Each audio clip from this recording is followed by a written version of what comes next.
রেজাউল করিম আবরার আপনার সাথে বাহাসে বসতে চাই, এই সম্পর্কে কিছু বলেন। আমি বলেছি আমারটা শোনোনি তুমি? আমি যে বলেছি ওর সাথে যে কোনো সময় বাহাস করব, এটা শোনোনি তুমি? তাহলে বোঝা গেল তোমার চোখে শয়তান পেশাব করছে, ঠিক পেশাব করছে। আমারটা শোননি কেন? কি বিষয়ে বাহাস করবেন? হ্যাঁ, বাহাস করবেন কি বিষয়ে? যে কোনো বিষয় হতে পারে। প্রথম কথা হলো আমারটা শোনোনি কেন? শুধু রেজাউল করিম না, ওর বাপ দাদা 14 গোষ্ঠী যা আছে সবার সাথে বাহাসে বসতে আছে ইনশাল্লাহ। যে কোনো সময় শর্তগুলো মেনে নাও। 1 নম্বর শর্ত হলো জেলা প্রশাসকের অনুমতিতে হতে হবে, প্রশাসনের অনুমতিতে হতে হবে। তোমার চুরাইগিরি চলবে না, অর্থাৎ ওদের নেটে বাহাস করবে, ইন্টারনেট চলে যাবে, এই শয়তানি চলবে না। একবারে ডাইরেক্ট বাংলাদেশের সব মিডিয়া থাকবে। কথা বোঝা গেছে? বাংলাদেশের সব মিডিয়া থাকবে, সব চ্যানেল থাকবে।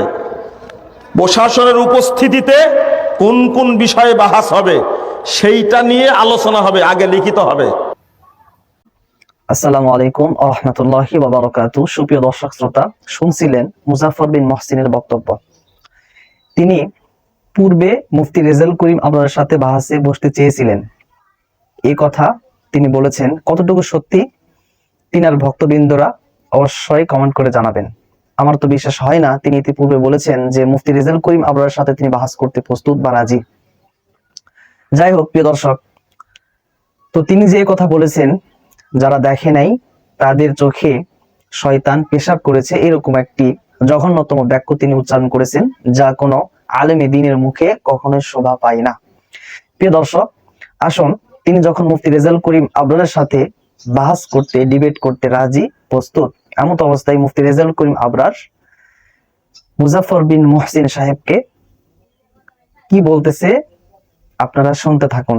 মুজাফফর বিন মহসিন সাহেব বলেছেন রেজাউল করিম আবরার কেন তার 14 গোষ্ঠীর সাথে হলেও তিনি বাহাসে বসতে রাজি। মাশাআল্লাহ।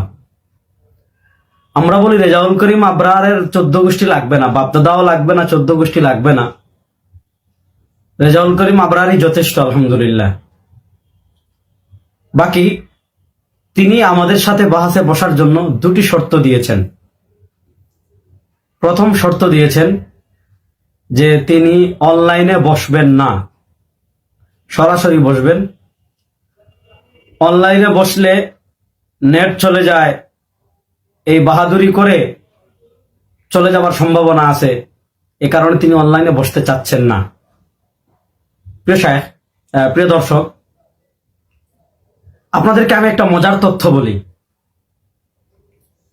আপনারা যখন ওনাদেরকে অফলাইনে বাহাসের কথা বলবেন বা অফলাইনে বাহাসের কোনো পরিস্থিতি তৈরি হবে, তখন ওনারা এগুলো বলেন যে অফলাইনে বাহাসে বসলে হানাফিরা লাঠিসোঁটা নিয়ে আসে, লোকজন নিয়ে আসে, এই ধরনের কথাগুলো বলে।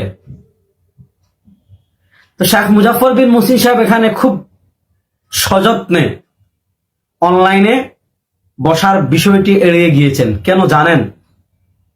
কারণ তিনি জানেন অনলাইনে যদি বাহাসে বসেন তাহলে এখানে এটা বলতে পারবেন না যে লোকজন নিয়ে এসে বাহাস বানচালের একটা সম্ভাবনা এটা নাই, নিজের মতো করে বলা যায়।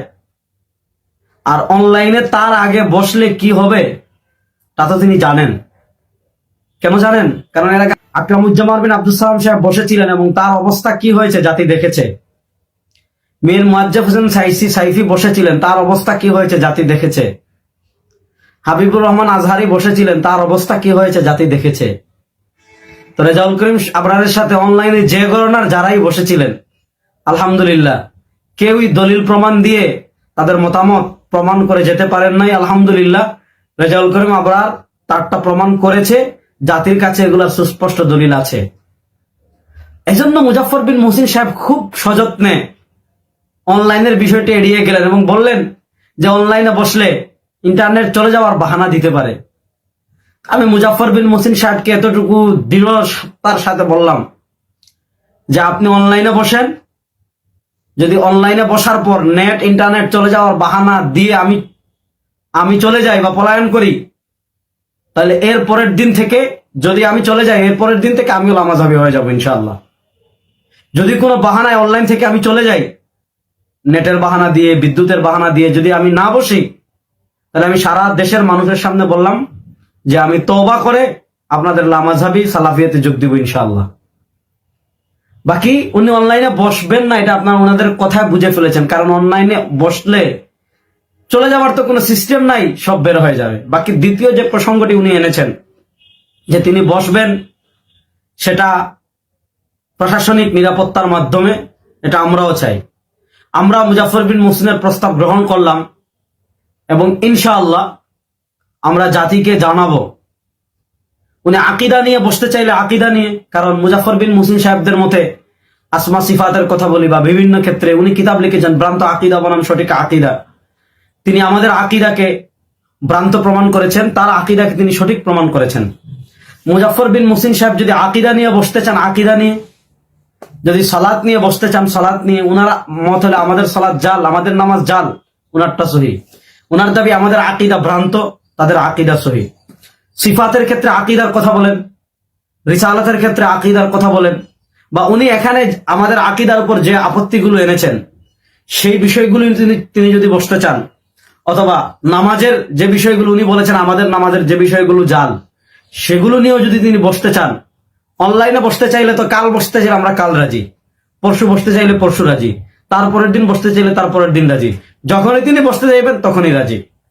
তো মুজাফফর বিন মুহসিন সাহেবের কাছে আমার অনুরোধ থাকবে যে এত আনুষ্ঠানিকতায় না গিয়ে অনলাইনে বসলে মারামারিও নাই, পুলিশও লাগে না, কিছুই লাগে না।